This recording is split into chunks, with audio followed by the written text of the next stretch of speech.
But you're looking forward to the skate park? I honestly feel like this is Christmas right now. Nice. Well, don't forget your stickers. Most of the time you get a lot of stickers with this stuff. Hi, I'm Alex. And not long ago, I realised that I was coasting through life, but now that has all changed. Come on! I am on a mission to break out of the comfort zone. I'm in so much pain. And take on things I've never done before. Oh my god. The channel where I test myself against the toughest, wildest, and weirdest challenges out there.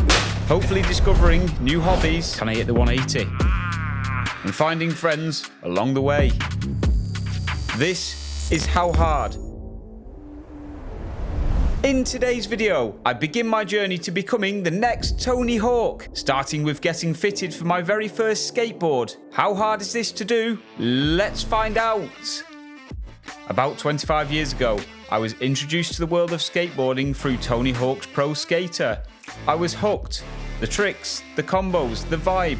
It was electric. Fast forward to now, and skateboarding has evolved massively. What used to be virtual only tricks are now being nailed in real life. Skaters are pushing the boundaries with creativity, style, and raw talent. Just look at Andy Anderson. His carefree, unique skating style has captured the hearts of fans and changed the game completely. The culture of skateboarding is something I've always admired. It takes me back to my childhood, watching skaters rip half-pipes at Fistral Beach in Newquay, the scent of Mr. Zog's sex wax in the air, and just a chill, carefree vibe. But here's the twist. Despite loving everything about skateboarding, I've never actually even stepped on a board. With no clue where to start, I decided to get some expert help. So I paid a visit to my local BMX and skateboard shop, Allen's in Wigan, to get properly kitted out and begin on this wild new challenge. Hey, is there anything I can help you out with? Thankfully, I had Tom on hand, a legend who was up for giving me all the info I would need to help me on my way to becoming the next Tony Hawk. Cool, so first thing we want to look at is skateboard decks. Yep. Once we pick that, we can look at other parts because the size will be determined based on what we pick. Cool. Skateboard deck wise. Perfect. So let's head over to the wall, have a look through, and go over that. Now this is so foreign to me. Like, I've got no knowledge of this. This is unbelievable. Yeah, I mean, it looks pretty, right? Yeah, it really does, yeah. Yeah, there's plenty to pick from. I mean, the first thing we need to do is narrow down what we're looking at. So that would be skateboard size. So how wide the skateboard deck is, which is literally across the skateboard deck. Right, okay. Yep. So we get different widths, you get narrow boards, wide boards, cruiser boards, all sorts. And it all depends on what you're wanting to get out of the skateboard. Yep. So first thing first, and this is always a bit of a guideline, as you get more into skateboarding, you will figure out what works best for you. But what's your shoe size? 10s. UK 10. UK 10, so Yep. it's US 11. Cool. So typically around that kind of shoe size, we would suggest around an 8.25 inches wide. Yep. You can go a little bit above, a little bit below. It's not going to be the end of the world. But basically a wider skateboard is going to give you more foot area to land on and shift your weight on and Yep. all of that, Yep. which is advantageous for people who do a lot of kind of general cruising, street skating, vert ramp stuff, or bowl skating. So yeah, it's more room to shuffle your feet around. Narrower skateboards are a bit easier to do stuff like kickflips and flip tricks. Because they're narrower, they spin around a bit easier, but then you have less area to land on. Sure. So it's always a careful balance. But as someone just getting into it, using the shoe guide and general thing is going to be just fine. Yes. So yeah, 8.25 is what we're looking at in terms of width. You also get different shapes of skateboards. Right. So for example, old retro style. That looks like something I'd see riding down Venice Beach. Yeah, exactly. Yeah, kind of beach cruiser board, promenade, and I think you've got to be quite... Yeah, I'm not cool enough to be riding that, I don't think. Yeah, I mean, a lot of people hang these on the wall, they're like more collector's items these days, so that's fine. And you also get like unique shapes from different skateboard companies. So, for example, the Heroin guys, they always do kind of a bit of a funky shape. Yeah. And this one also has like a bit of a wave towards the back. Nice. And you'll get, just kind of weird, odd shapes. But what we're most likely looking for, as we're just getting into it, is our traditional popsicle shape. skateboard. So yeah, something like this one again, where the front and the back are pretty much the same, if not identical, and yeah, just nice and simple and straightforward. And this is what is used most of the time these days for freestyle skateboarding. Okay. So you would like, for somebody as a beginner like myself, you would advise them to go for like that style to start off with? Yes, if your intention is to go to the skate park and learn tricks and like freestyle skateboarding, then this is the type of skateboard shape that you would want to be going for. If your intention is to cruise around the streets, look cool, and just kind of push and get about, or a lot of people do filming. So if you're filming another sport, like BMX riding, for example, you could use a more cruiser deck or a wider, extremely wide deck. So you're not worrying so much about your foot position and more worrying about where you're actually filming and other things going on. But yeah, freestyle skateboarding, standard popsicle shape, can't go wrong. Right guys, mega opportunity for one of you lucky guys to be in with a chance of winning the setup that I'm going to be getting fixed up with in this very video. Now all you have to do to be entered into this competition is like this video, leave a comment and some advice down below, and subscribe to the channel. Good luck. While you don't need a custom made board as a beginner, I've found that visiting a proper skate shop gives you access to valuable advice you simply don't get from scrolling online.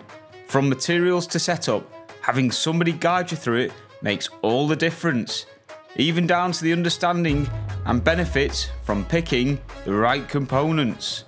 But also it's the materials that they're made of. So on a aftermarket skateboard deck, you get multi-layered like layup on these. So there's usually about 7 layers. Some might have some more, some might have some less.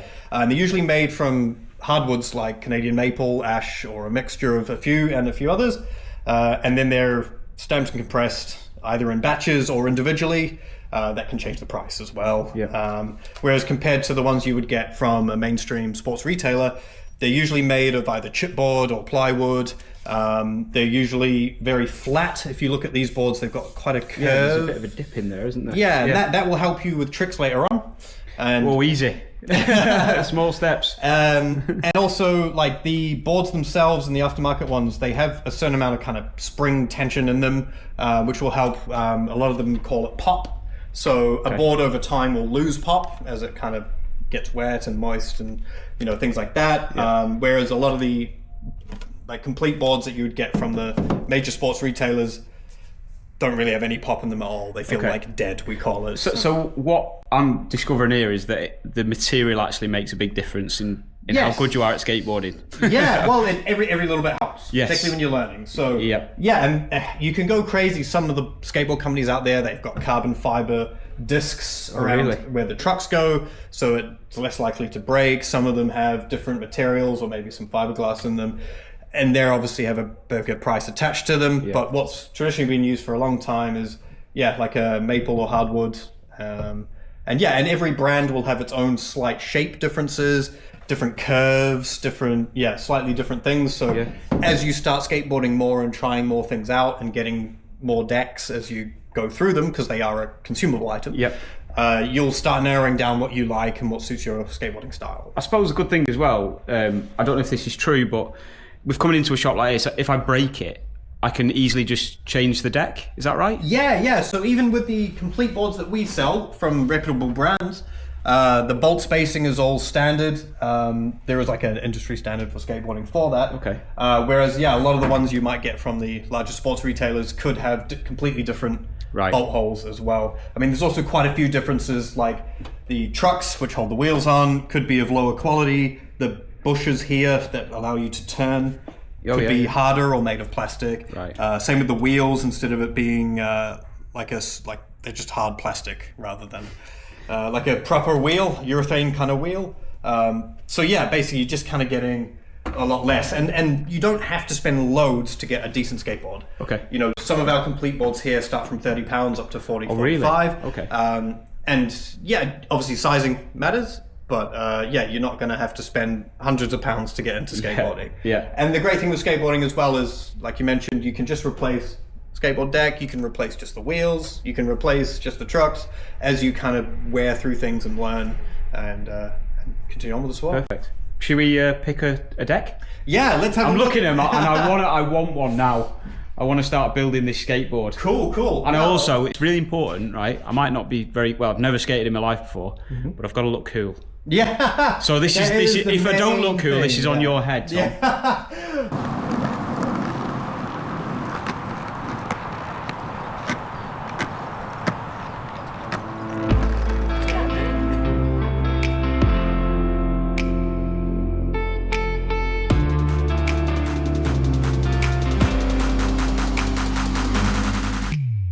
This anti-hero board. Oh, hello. That's a bit of me. Yeah. That is a bit of me, that. Because I am a bit of a clown, but it also looks very cool. Yes, absolutely. So yeah, one of the anti-hero boards, long-standing company, good quality. So yeah, can't really go wrong with that. Perfect. So yeah, that is one of the hardest parts, is picking the skateboard deck out. So once now we've picked this, we can move on to looking at trucks. And trucks are what hold the wheels to the skateboard and allow you to turn. And if you're going to be doing grinds like 5-0s or 50-50s, just like on Tony Hawk's Pro Skater, then you're going to need a good set of trucks. Yep. So yeah, there is a bunch of kind of main companies that a lot of people stick to. Just like anything, there is a brand preference for everyone. But the few things we need to know in terms of sizing is based on the width of the skateboard we've just selected, 8.25, will determine the width of the truck. If the truck's too wide, the wheels will be literally poking out the side of the skateboard deck. Okay. If it's too narrow, what can happen is as you turn on the skateboard, the wheel will hit the skateboard deck and bind and send you over the front. Yeah. We don't want that. Yeah, we definitely don't want that. We want to limit the scratches I get. Yeah, well, we'll get you all padded up and you'll be fine. I guarantee you will fall off at least once. Yes, within the first few minutes, I reckon. Cool, and just like with the skateboard decks, you can get designs on the trucks as well, you know, collaborations with different brands, stuff like that. So once we know what width we need, so in this case, we're looking for around like a 5.6 or 5.8 width truck. Okay. But there are guides online. Any credible skate shop will have the guide online with the trucks usually, or something like that. So you don't need to remember all this off the top of your head. The other thing to think about is also high and low trucks. So you'll get this is literally the height of the truck. So you might see the same truck, same design, looks exactly the same, and you'll see a high or a low. And that's literally just how high the truck is. For a beginner, what would you suggest? High is kind of standard. Okay. Yeah, so low is just kind of a bit more of a newer thing. Well, I say new, maybe like 5-10 years. Okay. But yes, your standard truck is what I would class as a high. All right. And yeah, there's certain brands people tend to gravitate to. Independent, even if you're not into skateboarding, you've probably heard of Independent as a brand. And yeah, they're probably the most reliable and largest company out there for it. Right, okay. But there's plenty of other companies out there. You know, we do a lot of the Crux trucks and the Venture trucks as well. The Ventures are a bit more of like an entry-level budget option, but still totally great. But yeah, it totally depends on kind of what your budget level is. And, you know, trucks will last you quite a long time. Okay. You know, unless you're grinding brick walls and going through them, you know, trucks you might have, you know, for a decade. If I'm doing that within the first year of skating, I'll be happy. Yeah. Cool. So yeah, got a little bit of poke out the side there. So we'll see if we've got a 144, but 149 looks fine to me as well. 59, 139. Yeah, we're gonna go for 139s there. With the truck selected, my next step was choosing the wheels. The key thing to look out for is the small numbers on the wheel packaging. They indicate how hard or soft the wheels are. As a general rule, the lower the number, the softer the wheel. For beginners, a hardness of around 90 to 100A and a size between 52 to 54 millimeters is usually a safe bet. Next up, bearings. And since I'd gone with independent trucks, I kept it consistent and chose independent bearings too. So spacers will determine the size of bolts that you'll need, the length of the bolts. Okay. So some companies do quite thick spacers, and that can help with wheel binding if you're turning and the wheel's hitting the board. Okay. And then some companies make softer spacers, which can help with dampening off the road, vibrations, stuff like that. Can be a little bit more comfortable. They're not a necessity, but again, as you start skateboarding more, you realize little things that you may need or might want to remove. Yeah. And these, for example, come with the Birdhouse kit, which is a full component kit that we sell, and most likely your local skate shop will sell, which has everything that we've gone through so far and a few other bits we're about to go through. Yeah, if you're not too sure about what you're selecting, but it does mean that you're locked into everything that's in the kit, right? So yeah, we're probably going to go for the more standard 7/8 bolts, which is the standard length. They're in inches because America, why not? But yeah, for example, these go up to like 1.25 inches and longer. It depends on spaces, trucks, skateboard. Sweet. But you can't really go wrong with 7/8 if you're not running spaces and have some more standard things that we've picked out. With the bolts sorted, it was time for the final piece of the puzzle, the grip tape. So you'd suggest going with black, just so it's not taking your eye off the ball? Yes, yeah, because you will be literally learning like, hey, I'm going to like do a kickflip, so I need to do this exactly, and your coach will go through that with you. Didn't even know. See, this is why. This is exactly why you need to come into shops like this, because I'm like a sponge here now, Tom. Yeah, I'm learning so much. Yeah. Well, there's a lot going on, and skateboarding's been around for so long now that they've really gotten into the specifics on this is that and that and everything like that. It's not a new sport anymore. Oh. So I mean, it's in the Olympics, so like there is definitely a lot of skill involved, and you are called an athlete when you get good at it. Cool. So that's pretty much everything now to build up a skateboard. So yeah, grip tape, bearings, skateboard deck, trucks, wheels, and bolts. So with all of that, you can get started. Let's build this board, because I just can't wait to get it home. Awesome. Yeah. Let's get cracking.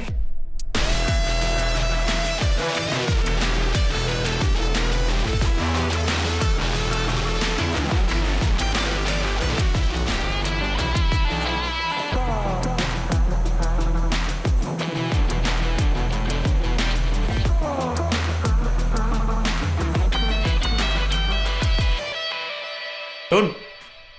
He's absolutely nailed it, the lad. Yeah, looks good, man. All built up, ready to shreds. Bet you're looking forward to the skate park. I honestly feel like this is Christmas right now. I've never been as excited in my life for years. This is ridiculous. Nice. Well, don't forget your stickers. Most of the time you get a lot of stickers with this stuff. But yeah, stick that on your van, your car. Yeah. Excellent. Thank you very much for your help. Is there anything else I need to know as a complete novice before I go out there and hurt myself? Don't give up. Yeah, keep going. You'll fall off, that's guaranteed, but get back up, keep trying, and avoid the puddles. Thank you very much for your help anyway, Tom. It's been absolutely awesome. I genuinely can't wait to get out there, try this, and I'm going to be coming back in about a month's time. I'm going to tell you all about it. Right, folks, I'm back home with the finished board. Big shout out to Alan's BMX shop in Wigan and Tom in particular, because all the information I gained from Tom is going to definitely help me get better, quicker, I think anyway. So like you guys have just seen in that video, being fitted for a skateboard genuinely couldn't have been any easier. And to be honest with you, going into shops like that and gaining information from people like Tom is really just giving you a real good start in skateboarding. Like, I've got no idea about skateboarding. I've never done it before. I've never even stepped on a skateboard. But already, as much as I haven't skateboarded, I've already got a little bit of confidence knowing that this is the right equipment for me. And like I said earlier on in this video, one of you lucky guys will be in with a chance of winning a board just like this one I've got here today. All you got to do to be entered into this competition is like this video, leave me a little bit of advice in that comment section below as a complete beginner, and be subscribed to the channel. Once you've done all of them 3 things, then you'll be automatically entered into the competition. For further details on when this competition will be getting drawn, then head down into that description to have a look.